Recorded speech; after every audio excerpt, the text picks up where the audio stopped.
You're listening to the Black Eagles podcast. Ahmet Dursun Sergen aldı. Sergen Bülent yan yana. Sergen Bülent. Sergen. Yanında Tümer var. Tümer'e doğru at. Tümer gitti. Tümer topu aldı. Sergen aldı. Gol! Gol! Gol! Sergen attı. Sergen attı. Şampiyonluk geldi. Sergen attı. Şampiyonluk geldi. İbrahim'in pası. Zuma. Şimdi Ahmet. İkinci gole gidiyor Beşiktaş. Ahmet. Ve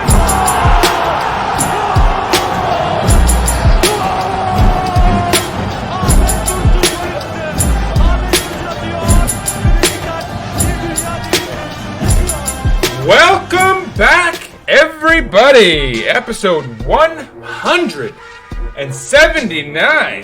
of Beşiktaş International's The Black Eagles podcast. I am your host. Right, Sinan live from New York City. A mild, warm, but not, kind of chilly, honestly. I mean, relative to what you'd expect for an August day. It is Monday, August 2nd, in the afternoon here in the city, and I'll probably put this episode up shortly after recording it, because I'm alone, so it'll be short, hopefully, and not much dilly-dallying between. So yeah, August 2nd, it's been a long summer, if we're gonna be honest. I mean, I guess long is relative, or short. In fact, it's a very condensed off-season, right? Because of the long season we just had, our championship season. But a lot has gone on, and at the same time, very little. So there's not much news for us to cover this week. And so that's why I'm jumping on. I was waiting for some big news to come. You probably all know what that might be. And so I thought I'd wait, just maybe that news will come in. I didn't want to drop an episode and then be outdated by the news quickly, but it's been long enough now that I'm not sure I can wait anymore. For the sake of having regular content for the podcast, of course, but also just because, there is some stuff to talk about. We have a couple friendlies that we've played, a big move that's official, and then some others that are not exactly official, but looking good. So yeah, lots to talk about. Let me just, I guess, jump in, huh? Where do we begin? Let's talk a little bit about friendly matches, shall we? So last Tuesday, it was, on July 27th, we played our first friendly match of the season. For anyone who follows me on Twitter, you will know I posted our schedule. It wasn't really forthcoming. I didn't see all that the schedule get remade. I just saw it sort of after the fact, so I was surprised by it. Maybe I haven't been following it particularly carefully, which I thought I think I am. But anyway, we did get that schedule and I posted it. We played Başakşehir on Tuesday, July 27th, just last Tuesday. And it was fairly successful, actually. We won, anyway, 1-0, with a goal scored by Güven Yalçın. This match was not aired, was not televised, so we can only sort of go off of the highlights that are available on Beşiktaş's YouTube account. It's good that they're getting kind of active with that, on the one hand, but on the other hand, it was also a shame they didn't just air the match. So Güven Yalçın was the scorer. He scored in the 48th minute off of, it wasn't a particularly special goal. A sort of dinker right in front. Not like a wonder strike or anything fancy. Just the right place at the right time. Perhaps he got himself in the right place at the right time. Some good positioning for the ball, but nothing too special. But we'll take it. Notably, Nkudu and Gökhan Töre looked lively on the wings this time, which you'd like to see coming out of the gates, obviously. Both of them are fairly injury-prone. Nkudu looked like he was sort of struggling to recover from a pretty big injury he had last season. So, it was good to see him sort of running in full stretch, not struggling at all. And Gökhan Töre, too, who was injured late last season, came in and gave us some valuable minutes, but then got injured. But yeah, he looked healthy again. So yeah, lots of I guess we could say positives from that match. I mean, sort of. But so yeah, I guess I should probably mention who started the match. Utku was in goal. Necip, a right back and captain. Ridvan on the left side of our defense. Wellington and Serdar Saci played in the back of our defense. Joseph De Souza in the back of our midfield with Salih Uçan and Adem Ljajic in the midfield. Gökhan Töre, I mentioned, and Nkudu on the wings, and Güven Yalçın up front. On the bench, Ersin, so he was there, interestingly. Also, Emre, our third keeper. Ozan was on the bench. Atiba, Mehmet, Kenan, Nsakala, Bilal, Kartal, and Boyd. For those who don't know, Bilal is our young prospect for the right back. Theoretically, our backup there. Although obviously it's Necip, according to who started here. Mehmet is Mehmet Topal, who I mentioned in the last episode with Aaron, is a new signing with the club. But so yeah, that's who played in that match. Supposedly, interestingly, Kartal Kayra Yilmaz was considered the man of the match by many on the internet. So obviously, having not seen the match, I can't attest to it, but interesting. Certainly interesting. Anyway, moving on, of course, to the more recent friendly. Beşiktaş played Kayserispor, also at the Nevzat Demir facility. And against Kayserispor, a different starting lineup. We saw Ersin in the goal, with, again, Necip on the right side of the defense, with Nsakala, this time on the left side, Wellington and Mehmet Topal, this time in the defense. It's surprising to see Mehmet back there. Vida was not injured, he was on the bench, so not exactly sure why he's not playing here. Joseph played in the midfield with Atiba, so a couple defensive midfielders, and then Salih Uçan again getting ingratiated into the team here. Apologies for the sirens in the background. I'm going to try to talk through it, but psych. That got really loud and obnoxious, so some poor editing. You're going to probably hear that get cut off. But anyway, moving on. So yeah, in the lineup, we had Salih Uçan in the midfield again. Gökhan and Nkudu on the wings. Kenan Karaman starting up front this time, so there's a little change. On the bench, Utku and Emre. So again, two keepers on the bench. I guess that's important for that reason. Ridvan, Ozan, Vida, Kartal Kayra was on the bench again. Serdar on the bench this time instead of in the lineups. Güven Yalçın and Tyler Boyd. So this match did not go quite as well as the previous one. We lost it 3-0. I guess is the truth of the matter. And I guess I'll mention that they had this individual Lucassen, who is apparently pretty good for them.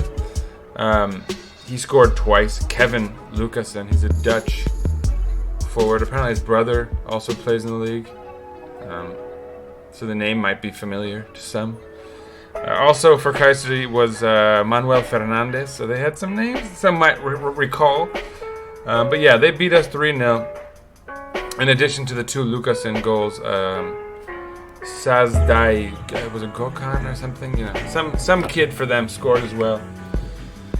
In garbage time, well, 76th minute, but at this point, both teams were fielding largely B/C teams, so whatever. I'm not going to talk too much about like subs and details or anything. Suffice to say, this was not a fun match. This was televised, or it was on their YouTube channel, the club YouTube channel.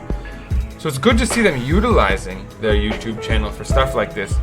Although maybe we would have rather have seen the first match, since we won and were more competitive. Losing 3-0 to Kayseri is not ideal, but again, that was far from our starting lineup. Wow, lots of action in the streets today, huh? But so, whatever. It is what it is. The midfield was lacking a lot. We'll talk about what that means. And, a number of things were lacking from this team. Obviously, the defense, you don't plan on seeing Wellington and Mehmet Topal on the back line very often.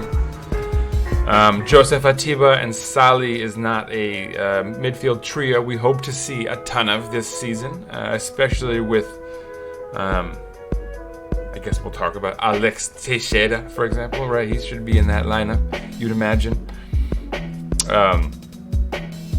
Not to mention others, but like even Ljajic, you might have wanted to see. He was injured for this match. Minor injury, nothing to fear, but interesting that he went from a starter to not even be on the bench. But I think we'll chalk that up. We'll assume the injury is legit and that he's not like on his way out or anything conspiratorial.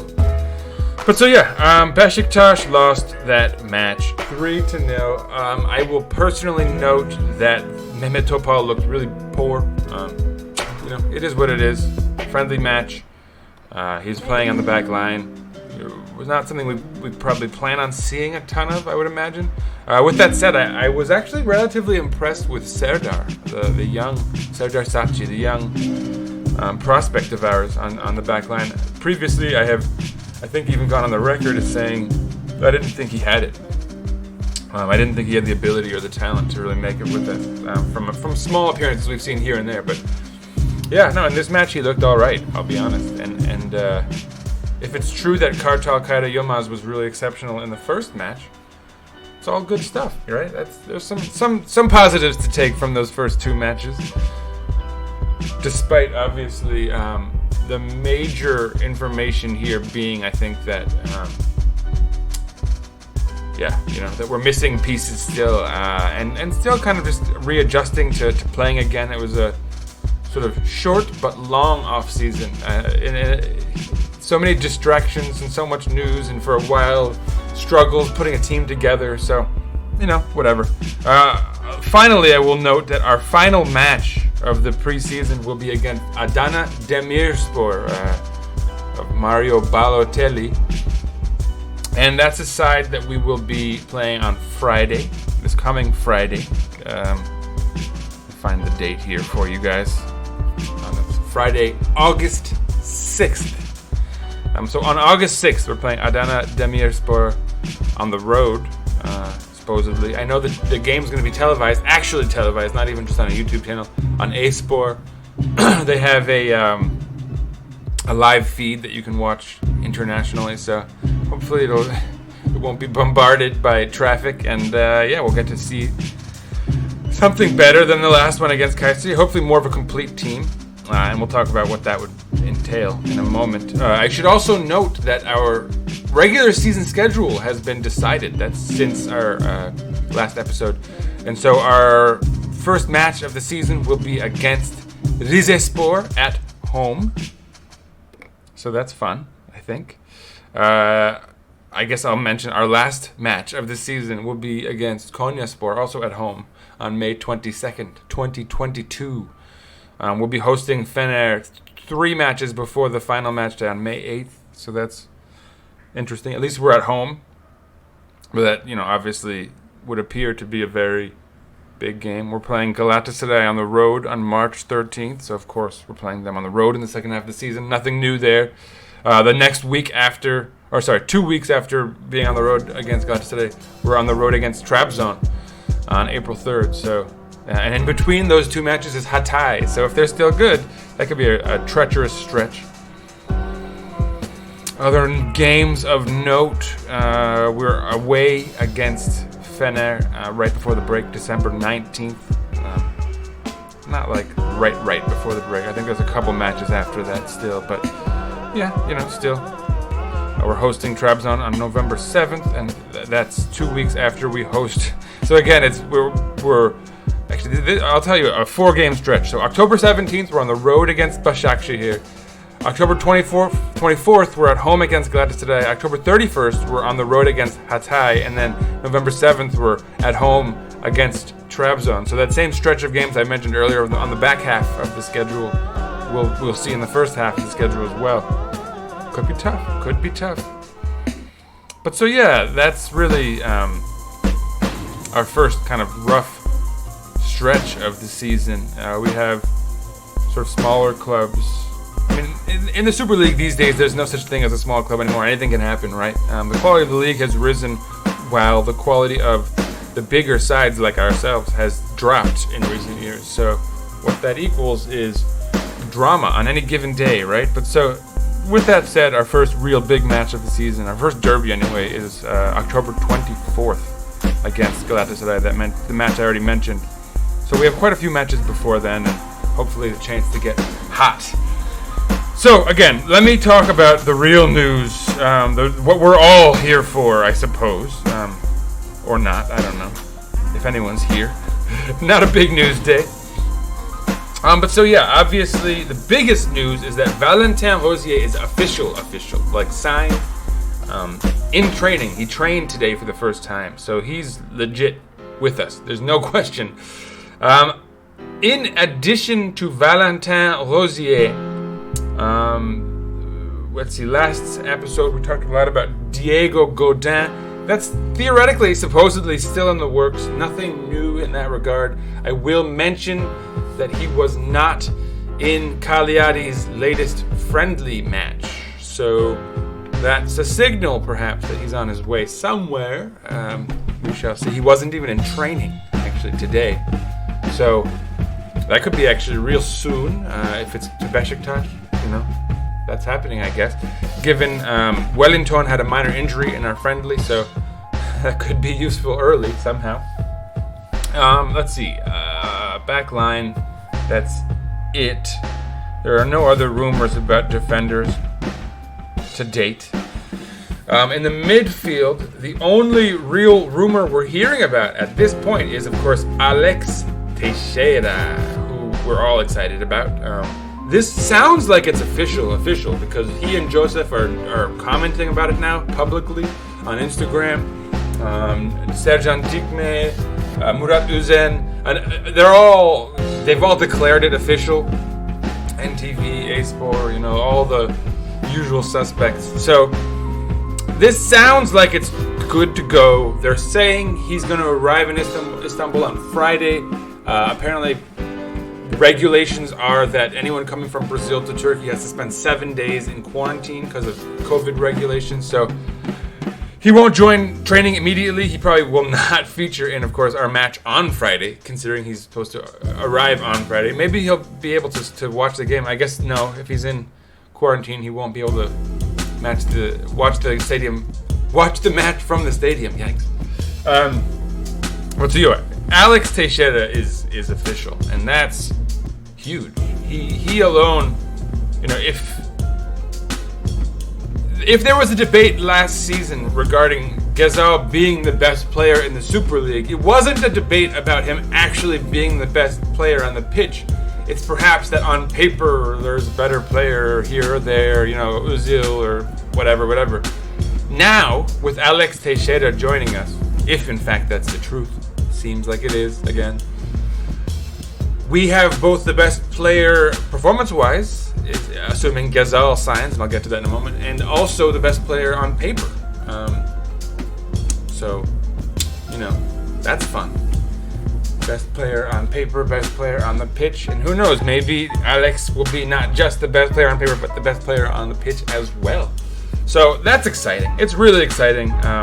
Joseph and he have, like I said, commented publicly. He said, "Soon, irmão," which means brother in Portuguese, for those who don't know. So, you know, he's made it public. It's happening. Stay tuned for more, obviously. But not till Friday. That's part of why I decided to record today, was that I think we have a little time till news really starts getting made official. In addition, Rachid Ghezzal, supposedly we've agreed with him on a 2.5 million contract, I believe, or 2.1 or something. I mean, obviously we'll wait to see the details on that. We've yet to agree with Leicester on that end of the deal, because we're buying him this time. If you'll recall, we offered 2.5. That was likely rejected. I know Galatasaray came in with like 3.8 or something. You know, back when that was happening. So, we're still probably being hassled and finagling a little bit, but, supposedly that's in the works and going to happen pretty soon. So having Rachid Ghezzal and Alex, like at the 90% mark now as far as being done, is both exhilarating and a little exhausting, because you just want to see these things finally cross the finish line and you don't want to see any doubts. But so yeah, that sounds like it's poised to happen, and that would resolve our midfield. Boom, done. Leaving us, of course, with the final sort of peg to fill here, box to check, which is the striker situation. Supposedly, our top target is Luc de Jong, who plays for Sevilla at the moment.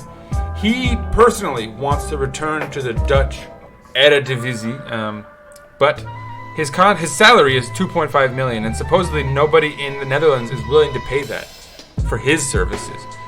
He was just recently on the Dutch national side. He played in the Euros, but was injured in the early goings. So that speaks to both his form, in a sense, that he was good enough to play for the Dutch national side, but then also some complications there regarding injury. I don't think it was serious, but obviously in a tournament, it doesn't take a serious injury to derail your tournament. All you need is to be out a few days.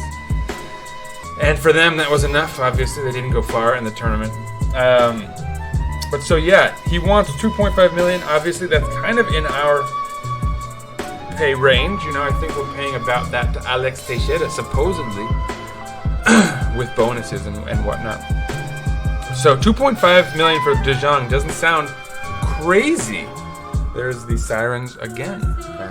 So let's just enjoy those sweet sounds of the city. Boy, I guess COVID's picking up, maybe. I hope people are safe. Get vaccinated, folks. But so yeah, we're waiting for news, obviously, on the striker front. De Jong could happen in theory, but again, I think his interest is elsewhere, supposedly, which brings us back to Diego Costa, the Spanish man with a Brazilian name. The Spaniard supposedly has agreed with us, according to the Italians. Khan, our sometimes co-host, has gone on the record as saying these Italians are full of beep. To make my job easier with that, beeping myself. And that they're not to be trusted. And I think we can pretty much we can agree with Khan, certainly in this regard. They made the claim that we've agreed on a €4 million contract with Diego Costa, and I think we can all agree that is nonsense. That is, I don't want to make any beeps. That's just nonsense. It's garbage. There's no way. So I doubt that deal has been agreed on at all. And if it has, certainly those numbers are incorrect. There's no way we're paying €4 million to anyone, considering we're talking about having to cut players who have lesser contracts than that. And I don't mean cut, I mean sell, hopefully, in the way of Adem Ljajic. We've long had issues with Domagoj Vida's contract. Again, less than the quote-unquote $4 million that they're claiming we have offered Costa. So, I stay tuned. We're still waiting for news on the striker front. The latest was supposedly out of Belgium. Belgium, of course, is Khan's domain, so we'll have to ask his opinion on this whole thing. But real briefly, supposedly Club Brugge has a striker by the name of Okereke, who's 23. That they're, I don't know if they're willing to sell him or if we're trying to get him, or I don't know exactly what the deal is on that. But that's the latest rumor, and it came from Belgium, so it's not the usual Turkish rumor mongers. But yeah, we'll see. I guess we don't know exactly how truthful any of it is, right? Yeah, I mean, I think that about covers us as far as the major rumors that are out there go. I don't believe I've missed any strikers. You know, I think the main ones at this point are Diego Costa, Luke de Jong, maybe this Okereke guy, I don't know. You know, it could be just an agent trying to stir up some interest in his player or raise the salary that they're being offered by their own club or whatever it might be. You know, there's always gimmicks like that going on in the offseason, so you can't rule it out. You certainly can't rule it out. But so yeah, I don't know. There's not much official yet, and that is, you know, I don't know if that's good or bad. What we know, kind of, I guess what we're happy with at the moment is that Alex Teixeira and Rashid Ghezzal seem to be incoming, like ASAP. You know, you never want to say that.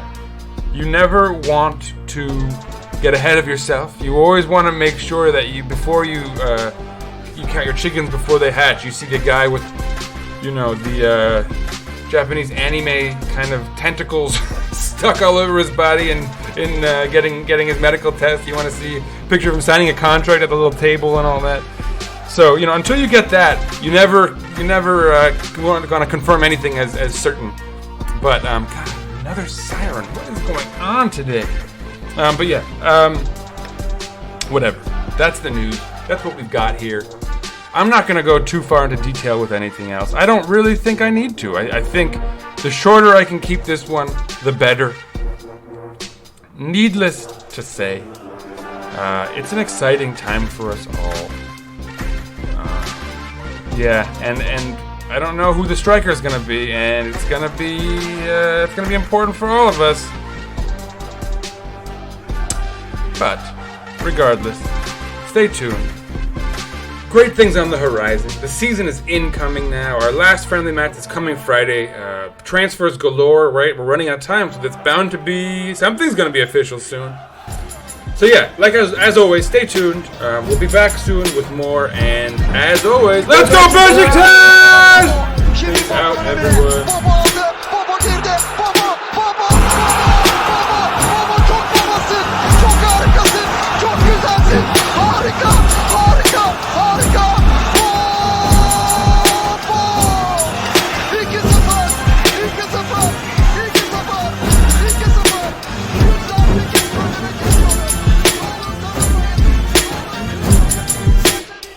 Yoldan geldi.